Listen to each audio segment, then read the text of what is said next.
Assalamualaikum warahmatullahi wabarakatuh. Perkenalkan, nama saya Rida Nuraini dengan NPM 2213024049. Di sini saya akan menjelaskan salah satu organel sel pada tumbuhan. Nah, berikut adalah gambar dari sel tumbuhan dan saya akan menjelaskan salah satu organelnya, yaitu vakuola.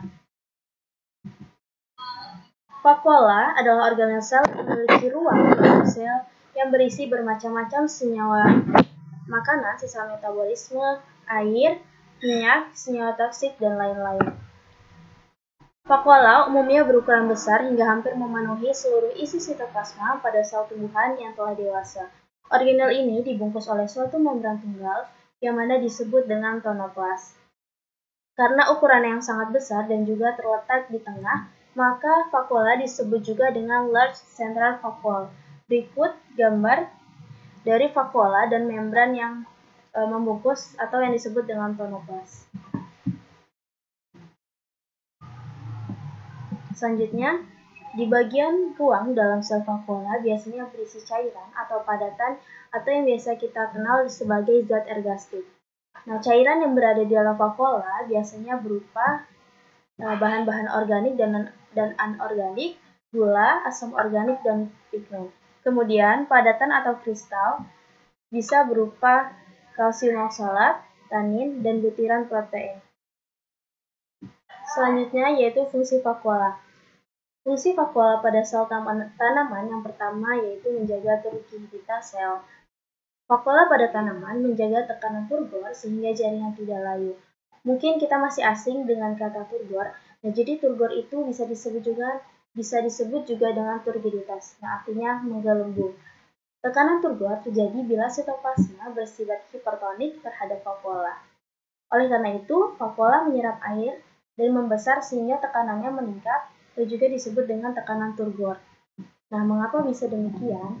Karena di dalam vakuola sangat memanfaatkan sifat osmosis, yaitu perpindahan air atau pelarut dari konsentrasi yang rendah ke konsentrasi yang tinggi.